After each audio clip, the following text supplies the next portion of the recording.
The historic string of storms that drenched the state this year had many wondering whether California's drought could soon be over. According to a report released Thursday, the U.S. Drought Monitor says some parts of the state are now drought-free. That includes portions of California's Central Coast and Valley. Many parts of the Central Valley are now categorized as abnormally dry, one step away from eliminating drought conditions. The report reflects the rain that was received through Tuesday of this week. At the end of last year, the U.S. Drought Monitor included extreme drought portions of the state, as seen in red on the map below. That level of drought has now been eliminated. In January, about 35% of California fell into that category. Despite the large reduction in drought intensity, experts caution that parts of the state still remain in the severe or moderate categories of drought.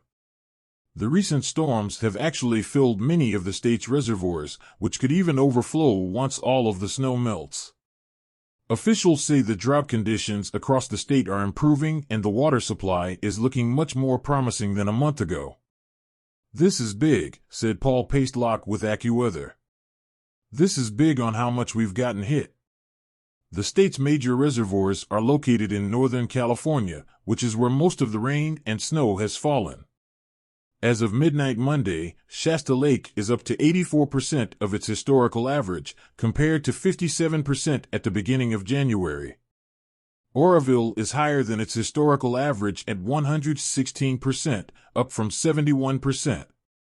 Keep in mind, there is a healthy snowpack sitting just upstream of those reservoirs, and so as we start seeing the warmer temperatures come during the springtime, we're hoping to see a lot of that runoff make it into those reservoirs, said Dimitri Palaizos with the Metropolitan Water District. So what happens next? Well, it all depends on Mother Nature. Once the snowpack starts melting, the reservoirs could overflow. We're going to start to see these reservoirs, which 9 of them are already filled from the rainwater, so then you add on snow melt and we may have some problems with that as far as flooding goes, said Pastelock. MWD expects some of the reservoirs up north will release water. It hopes to capture as much of that water as it can.